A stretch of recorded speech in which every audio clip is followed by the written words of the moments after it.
کہ بعض اوقات نظر سامنے کوئی آئے تو اس وقت لگتی ہے، اور بعض اوقات تصویروں وغیرہ پر بھی لگتی ہے. یعنی آج کل آپ دیکھیں کہ کتنا یہ رواج عام ہو گیا ہے، شادی ہوئی، شادی کی تصویریں فیس بک پہ ڈال رہے ہیں، پوری دنیا دیکھ رہی ہے، اور کون کس نظر سے دیکھ رہا ہے، کس حسد کے ساتھ دیکھ رہا ہے. پھر اسی طرح یہ کہ بچہ پیدا ہوا، پہلے دن کی بچے کی تصویریں ڈال دیتے ہیں، اور وہ ابھی معصوم سا بچہ ہوتا ہے، اس کے اوپر تو ابھی کوئی پروٹیکشن کی لیئر بھی نہیں ہوتی، تو اس کو اسی طرح اثر ہو جاتا ہے. بعض اوقات اس میں خوشی سے بھی لگ جاتی ہے نظر، بعض اوقات یعنی ضروری نہیں ہوتا کہ حسد کی وجہ سے ہی لگے، دشمنی کی وجہ سے ہی لگے، بعض اوقات خوشی یا تعجب کی وجہ سے بھی. یعنی انسان کسی چیز کو دیکھتا تو حیران ہو جاتا ہے، جیسے ہم کہتے ہیں واو کیا ڈریس ہے، کیسا گھر ہے، کیسا میک اپ ہے، کیسی جیولری ہے، کیسی ارینجمنٹ تھی، فلاں چیز فلاں چیز. تو اس سے یہ کہ یہ نہیں ہوتا کہ کوئی بری نظر سے انسان دیکھ رہا ہوتا ہے، وہ خوشی کی نظر سے ہی دیکھ رہا ہوتا ہے. اسی لیے آپ نے دیکھا ہوگا کہ بعض اوقات ماں کی نظر اپنے بچے کو بھی لگ جاتی ہے، حالانکہ وہ حسد نہیں، پیار کی نظر ہوتی ہے. تو اس کے لیے بھی ضروری ہے کہ انسان جب اپنے گھر میں داخل ہو، اپنے بچوں کو دیکھے، اپنی نعمتوں کو دیکھے تو ماشاء اللہ پڑھے. اب آپ دیکھیں کہ ہمارے معاشرے میں کتنا عجیب ہے نا، ٹرک کے پیچھے تو لکھا ہوتا ہے حاسد کا منہ کالا، رکشے کے پیچھے لکھا ہوتا ہے، فراری کے پیچھے کوئی نہیں لکھتا. اب آپ دیکھیے کہ رکشے کو نظر لگے گی، کون لینا چاہے گا رکشا؟ دیکھو فراری کو تو لگ سکتی ہے نا نظر. بعض لوگوں نے کالے پراندے لٹکائے ہوئے ہوتے ہیں، کسی نے جوتا لٹکایا ہوا ہوتا ہے، کسی نے ہنڈیا کالی الٹی کر کے رکھی بھی ہوتی ہے. اس طرح کے عجیب و غریب کام کرتے ہیں. تو یہ چیزیں پروٹیکٹ نہیں کرتی. بعض لوگ کالا تل لگا لیتے ہیں، کچھ بچے بےچارے بڑے سامنے ہوتے ہیں تو ان کو خیال آٹے کا لگانا چاہیے تھوڑا سا کنٹراسٹ تو نظر آئے. تو یہ تل لگانے سے بھی کوئی فائدہ نہیں ہے. اور اسی طرح کچھ لوگ یعنی کہ دلہن کو تیار کر کے کوئی ایسی چیز بیچ میں ڈال دیتے ہیں کہ وہ اس کی خوبصورتی ماری جائے، تو اس سے بھی فائدہ نہیں ہوتا. نظر کا لگنا جو ہے وہ برحق ہے. نبی صلی اللہ علیہ وسلم نے فرمایا العین حق، نظر لگنا برحق ہے. نظر بد بھی حسد کی وجہ سے پیدا ہوتی ہے، اور نظر بد جو ہے وہ ایک طرح سے اس کو تیر کہا گیا. یعنی جس طرح فزیکل تیر ہوتے ہیں، ایسے ہی جو حاسد جس کے دل میں بغض اور شر ہوتا ہے، اس کی نگاہوں سے کچھ ایسی ریز نکلتی ہیں جو جا کر اس شخص کے اوپر اٹیک کرتی ہیں جس سے وہ حسد کر رہا ہوتا ہے. اگر محسود جو ہے یعنی جس سے حسد کیا جاتا ہے اس کی پروٹیکشن ہو چکی ہو، جیسے نماز کے ذریعے، دعاؤں کے ذریعے، اذکار کے ذریعے، اور خاص طور پر معوذتین جو ہیں قل اعوذ برب الفلق، قل اعوذ برب الناس، اس کے ذریعے، تو پھر وہ تیر جو ہے وہ وہی جل بھن جاتے ہیں، وہ اثر نہیں کرتے. لیکن اگر وہ شخص نعمتیں پا کر اللہ کا شکر گزار نہیں، اپنی عبادت کا دھیان نہیں رکھتا، تو وہ تیر جو ہے اس کو جا لگتے ہیں، اور پھر ایسی بیماریوں کا سبب بن جاتے ہیں جن کا ریزن پتہ نہیں چلتا، اور انسان مسلسل تکلیف میں مبتلا رہتا ہے. پھر اسی طرح نبی صلی اللہ علیہ وسلم نے فرمایا کہ ہر نعمت والے سے حسد کیا جاتا ہے. تو جب تم اپنے کو منصوبے بناؤ تو رازداری سے کام لو. یہ نہیں کہ پوری دنیا میں اس کی شہرت کر دو کہ میں یہ کرنے والا ہوں، میں یہ کر دوں گا، میں وہ کر دوں گا. جب انسان کچھ کر لے پھر اس کے بعد تو سب کے سامنے آ ہی جائے گا، اور اس وقت تک وہ کام ہو بھی چکا ہوگا. پھر اسی طرح حدیث سے یہ بھی پتہ چلتا ہے کہ انسانوں کی موت کا سبب بھی نظر بن سکتی ہے. رسول اللہ صلی اللہ علیہ وسلم نے فرمایا اللہ کی قضاء اور قدر کے بعد نظر بد ہی میری امت کے اکثر لوگوں کی موت کا سبب بنتی ہے. یعنی بہت سے لوگوں کو بظاہر کوئی بیماری نہیں ہوتی، اچانک کوئی ہارٹ اٹیک ہو جاتا ہے، اچانک کوئی برین ہیمریج ہو جاتا ہے، اچانک ہی کوئی مصیبت آ جاتی ہے، تو اس کے پیچھے بھی نظر بد ہو سکتی ہے. اسی طرح جانوروں کی موت کا سبب بھی بن سکتی ہے. نبی صلی اللہ علیہ وسلم نے فرمایا نظر بد آدمی کو قبر میں اور اونٹ کو ہانڈی میں پہنچا دیتی ہے. یعنی بعض جانوروں کو جب نظر لگتی ہے تو تڑپ اٹھتے ہیں اور کھڑے کھڑے گر کے ختم ہونے لگتے ہیں، تو ان تک بھی یہ اثرات پہنچتے ہیں. تو نظر بد کا ایک سبب جو ہے وہ حسد ہے. اور پھر اسی طرح یہ ہے کہ دونوں کے واقع ہونے کی جگہ جو ہے، یعنی حسد دل میں ہوتا ہے اور پھر دل سے نگاہ تک اور زبان تک آتا ہے. اور بعض اوقات نگاہ سے انسان دوسرے کو نقصان دیتا ہے اور بعض اوقات زبان سے دیتا ہے. یعنی حاسد جو ہوتا ہے وہ بیٹھ کے دوسرے کی چغلی غیبت کہیں نہ کہیں کچھ نہ کچھ کرتا ہی چلا جاتا ہے. پھر اسی طرح آپ دیکھیں کہ انسانوں کی نظر بھی لگتی ہے اور جنات کی نظر بھی لگتی ہے. یہ بھی ہمارے دین نے ہمیں بتایا ہے. اور حدیث سے پتہ چلتا ہے نبی صلی اللہ علیہ وسلم انسانوں اور جنوں کی نظر سے پناہ مانگنے کے لیے مختلف دعائیں پڑھا کرتے تھے. پھر جب یہ معوذتین نازل ہوئی تو آپ صلی اللہ علیہ وسلم نے باقی چیزیں پڑھنی چھوڑ دی اور صرف معوذتین پڑھتے تھے. یعنی قل اعوذ برب الفلق اور قل اعوذ برب الناس، اور اس سے علاج کیا کرتے تھے. اور پھر یہ ہے کہ جن جو نظر لگاتے ہیں وہ انسانوں کی نظر سے بھی سخت ہوتی ہے. اور انسان تو ہمیں نظر بھی آ جاتے ہیں. جب ہمیں پتہ چلتا ہے کہ فلاں شخص جو ہے وہ ہم سے حسد کرتا ہے یا ہمارے بارے میں اس طرح سمجھتا ہے تو ہم اس سے بچنے کی بھی کوشش کرتے ہیں جتنے حد تک بچ سکیں. لیکن جن تو ہمیں نظر بھی نہیں آتے ان سے کیسے بچ سکتے ہیں؟ ان سے صرف یہ ہے کہ ان دعاؤں کو صبح و شام پڑھا جائے، اذکار کو، تو اس سے انسان محفوظ رہ سکتا ہے. قرآن مجید میں آتا ہے سورۃ الکہف میں وَلَوْلَا إِذْ دَخَلْتَ جَنَّتَكَ قُلْتَ مَا شَاءَ اللَّهُ لَا قُوَّةَ إِلَّا بِاللَّهِ. اور جب تم اپنے باغ میں داخل ہوئے تو تم نے یہ کیوں نہ کہا کہ جو اللہ نے چاہا، یعنی جی اللہ کے کرنے سے ہی سب ہوا ہے. کیونکہ حقیقت یہ ہے کہ جو بھی نعمت ہمارے پاس ہے یہ ساری کی ساری اللہ پاک کی طرف سے ہے. قرآن مجید میں آتا ہے وَمَا بِكُم مِّن نِّعْمَةٍ فَمِنَ اللَّهِ. تمہارے پاس جو بھی کوئی نعمت ہے وہ اللہ کی طرف سے ہے. ابن حجر کہتے ہیں نظر کبھی خوشی اور تعجب کی صورت میں بھی لگ جاتی ہے، اگرچہ وہ کسی محبت کرنے والے کی طرف سے ہو، اور کبھی وہ کسی نیک آدمی کی طرف سے بھی ہو سکتی. یعنی نیک آدمی کسی کی نیکی پر خوش ہو رہا ہے تو اس سے بھی ہو جاتا ہے. تو جب کسی کی کوئی چیز دیکھیں تو فوراً برکت کی دعا دے کہ اللہ ان کو برکت دے.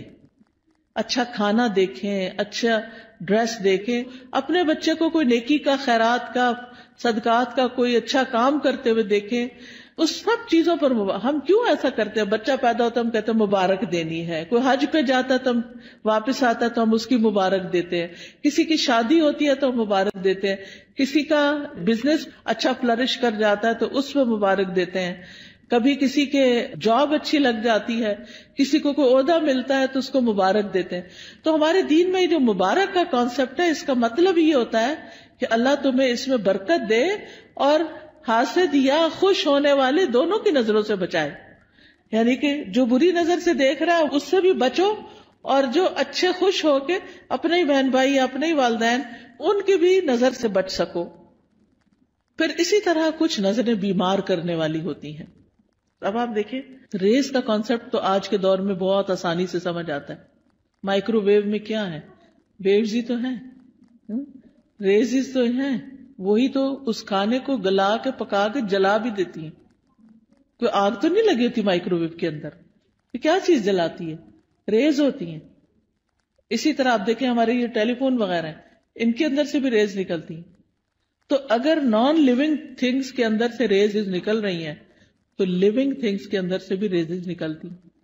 انسانوں کی آنکھوں سے بھی ریزز نکلتی ہیں، ان کے بھی اثرات ہوتے ہیں اور وہ بعض اوقات دوسرے کی روح کو بیمار کر دیتے ہیں. حضرت ام سلمہ کے پاس ایک لڑکی تھی جو پیلی زرد پڑی ہوئی تھی، تو نبی صلی اللہ علیہ وسلم نے فرمایا کہ اس کو نظر لگی ہے. آپ نے بتایا کہ اس کی رنگت کیوں تبدیل ہو گئی ہے؟ اس کو نظر لگی ہے تاکہ اس کا علاج کیا جائے.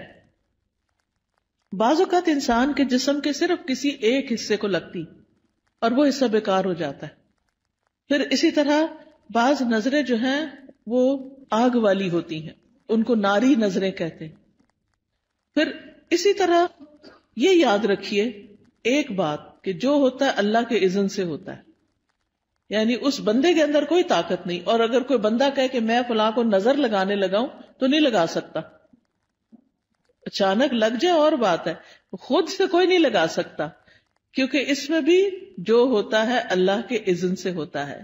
کیونکہ ہم فوراً لوگوں کو بلیم کرنے لگتے ہیں، وہ فلاں آئی تھی نا اس لیے یہ ہوا ہے، فلاں نے ایسا کیا، فلاں وہ تو ایک سبب بنا. تو لوگوں کو بلیم کرنے کی بجائے یہ سوچے یہ میری تقدیر میں تکلیف لکھی تھی اس لیے آ گئی. تیسرا بڑا سبب اذکار اور تلاوت قرآن اور نمازوں کی پابندی نہ کرنا، اس سے نظر لگتی ہے، اس سے یہ شیطانی اثرات حملہ آور ہوتے ہیں. کیونکہ ذکر جو ہے اللہ کا یہ ایسے ہی ہے جیسے قلعہ ہوتا ہے. جب انسان ذکر کرتا ہے تو وہ قلعے کے اندر چلا جاتا ہے، اور پھر قلعے کے باہر جو بھی دشمن ہوتا ہے وہ اس کے اوپر قابو نہیں پا سکتا. پھر اسی طرح امتحان اور آزمائش ہے انسان کی، کہ دنیا میں انسان آیا ہے، دنیا پھولوں کی سیج نہیں ہے، یہ دنیا امتحان کے لیے ہے، آزمائش کے لیے ہے. تو ہر انسان کسی نہ کسی طرح ایک امتحان میں مبتلا ہے، ایک آزمائش میں مبتلا ہے. تو اس کے لیے کیا کرنا چاہیے کہ انسان اللہ کی طرف رجوع کرے. تو یاد رکھیے کہ جب نظر لگتی ہے تو اس کے کچھ علامتیں ہوتی ہیں، کچھ جسمانی علامتیں ہیں. چہرے پہ دھبے پڑ جانا، جیسے چھائیاں سے نہیں پڑ جاتی، یہ بھی بعض اوقات نظر کی وجہ سے ہوتی. پھر بچوں کا بلا وجہ روتے جانا. حضرت عائشہ کہتی ہے کہ ایک مرتبہ نبی صلی اللہ علیہ وسلم تشریف لائے تو ایک بچے کے رونے کی آواز سنی. آپ نے فرمایا تمہارا یہ بچہ کیوں رو رہا ہے؟ کیا تم نے اس کو نظر بد کا دم نہیں کیا؟ کئی دفعہ ہوتا ہے نا، بچے نے کھایا پیا سویا آرام کیا سب کچھ کیا ہوتا ہے لیکن وہ چین ہی نہیں پکڑ رہا ہوتا. ماں بہلا بہلا کے آخر بازو کا دیکھا ہوگا ماں کو ایک دو لگاتی ہے اور بیڈ پہ ڈال دیتی ہے، چلو رو لو پہ جتنا رونا ہے. حالانکہ وہ بیچارہ کسی تکلیف میں مبتلا ہوتا ہے، اس وقت اس پہ سورۃ فاتحہ پڑھ کے دم کرنا چاہیے کیونکہ وہ ڈسٹرب ہوتا ہے. بعض بچے ہائپر ایکٹیو ہوتے ہیں، بے وجہ خواہ مخواہ میں ماں کو ٹیچرز کو سب کو تنگ کرتے رہتے ہیں. تو ایسے بچوں کا بھی علاج کرنا چاہیے، صرف دوا سے نہیں بلکہ دم وغیرہ سے بھی. اسی طرح بعض بچے کمزور ہو جاتے ہیں، یعنی بہت سوکھے اور بالکل ان کی ہیلتھ اچھی نہیں ہوتی. تو آپ نے حضرت اسماء بنت امیس سے کہا کہ میں اپنے بھائی کے بچوں کو دیکھتا ہوں، حضرت جعفر جو کزن تھے آپ کے، کہ ان کے جسم بڑے دبلے پتلے ہیں، کیا ان کو فقر و فاقہ ہے، کھانے کو نہیں ملتا؟ تو حضرت اسماء کہتی ہے نہیں، ان کو نظر بہت جلدی لگ جاتی ہے. آپ نے فرمایا انہیں دم کرو. انہوں نے آپ کے سامنے چند کلمات پیش کیے تو آپ نے فرمایا انہیں دم کرو، یعنی ان کے اوپر دعائیں پڑھ کے پھونکو. اور دم کرنے کا بہترین طریقہ سورۃ فاتحہ پڑھے، آیت الکرسی پڑھے، معوذتین پڑھے اور پھونک مار دیں. کسی راکی کے پاس جانے کی بھی ضرورت نہیں. ہر ماں کو طریقہ آنا چاہیے کہ کس طرح کرنا ہے. نبی صلی اللہ علیہ وسلم ہر روز رات کو سوتے وقت اپنے ہاتھوں پر قل هو اللہ، قل اعوذ برب الفلق، قل اعوذ برب الناس 3 دفعہ پڑھ کے اپنے چہرے، اپنے سر، اپنے سارے جسم پر جہاں جہاں ہاتھ پہنچتا تھا آپ پڑھ کے خود اپنے آپ کو دم کر لیتے. پوری زندگی کا آپ کا معمول تھا. ہم سب کو بھی اپنے اوپر روز رات کو سوتے وقت خود دم کرنا چاہیے. پھر اسی طرح بعض اوقات نظر لگنے کی وجہ سے انسان اچانک گر بھی جاتا ہے. یعنی آپ نے دیکھا ہوگا کہ بعض اوقات اچانک لوگ سلپ ہو جاتے ہیں، اٹک جاتے ہیں، گر جاتے ہیں، اونچائی سے گر جاتے ہیں. رسول اللہ صلی اللہ علیہ وسلم نے فرمایا بے شک نظر بد آدمی کو اللہ کے حکم سے دیوانہ کر دیتی ہے، حتیٰ کہ بعض اوقات وہ اونچی جگہ چڑھتا ہے اور وہاں سے گر پڑتا ہے. یہ اب اللہ کے رسول صلی اللہ علیہ وسلم نے ہمیں بتایا جن کی باتیں جھوٹی نہیں ہوتی. اور ایک اور جگہ پر مسند احمد کی روایت میں فرمایا نظر لگ جانا برحق ہے اور یہ اوپر چڑھنے والے کو پھسلا دیتی ہے. اوپر چڑھنے سے مراد ایک تو بلندی پہ ویسے چڑھنا ہو سکتا ہے اور ایک دنیا کے اعتبار سے اوپر اوپر اوپر یعنی ترقی ہوتے چلے جانا. تو آپ صلی اللہ علیہ وسلم نے اس کا حل کیا بتایا کہ برکت کی دعا دو. یعنی جس کو ترقی مل رہی ہے اور کوئی بڑا نام مل رہا ہے تو اس کے لیے بارک اللہ فیکا، بارک اللہ لکا، بارک اللہ علیکا، اللہ برکتیں دے. پھر اسی طرح کچھ اور علامتیں بھی ہوتی ہیں. بعض اوقات سر درد شروع ہو جاتا ہے، بعض اوقات جسم کے کسی ایک حصے میں شدید درد اٹھ جاتا ہے. قرآن سنتے وقت جمائیاں بہت آتی ہیں، یعنی پڑھا ہی نہیں جاتا. آپ نے دیکھا ہوگا کہ بعض اوقات آپ قرآن پڑھ رہے ہوتے ہیں اور آپ سوئے چلے جاتے ہیں اور سوئے چلے جاتے ہیں اور آپ پھر اٹھتے ہیں، اٹھاتے ہیں اپنا، پھر سو جاتے، پھر اٹھاتے، پھر یہ بھی نظر کی وجہ سے ہوتا ہے. پھر اسی طرح وزن اچانک کم ہونے لگتا ہے. بعض اوقات ذہنی پراگندگی بڑھتی، کوئی بات سمجھ نہیں آتی، بچہ پڑھائی پہ فوکس نہیں کر پاتا، کبھی کھانے کی خواہش ختم ہو جاتی ہے، کھانے کو دل نہیں چاہتا، بھوک نہیں لگتی، کبھی ذہن میں چیز حفظ نہیں ہوتی، حافظہ خراب ہو جاتا ہے، کبھی پسینہ بہت زیادہ آنے لگتا ہے اور اس کی اسمیل بھی بہت عجیب ہو جاتی ہے، پھر اسی طرح نیند کم آتی ہے، زیادہ تر لیٹ کے بھی ایسے لگتا ہے جیسے جاگ رہے ہو، اور رونے کا دل بہت چاہتا ہے، پھر کبھی کبھی انسان لوگوں میں نہیں بیٹھنا چاہتا، مجلسوں کو اوائڈ کرنے لگتا ہے کہ میں نہیں ملتا کسی سے، نہ کسی شادی میں جانا، نہ کسی سے ملنا، کوئی آئے تو گھبراہٹ شروع ہو جانا، مہمانوں کا نام سنتے ہی پریشانی لاحق ہو جانا، تو یہ بھی چیز اس میں آتی ہے، حالانکہ اس سے پہلے کبھی ایسا نہیں ہوا تھا۔ پھر اسی طرح مال میں برکت نہ ہونا، پھر لوگوں کے بارے میں شک میں پڑ جانا، یہ مجھے گھورتے ہیں، ان کے آنے سے فلاں چیز ہو گئی ہے، یعنی لوگوں کے اوپر شک کرنا شروع کر دینا، یہ بھی ایک نفسیاتی وسوسہ اور خلل پیدا ہو جاتا ہے۔ اب سوال یہ پیدا ہوتا ہے کہ کیا نظر سے بچنا ممکن ہے؟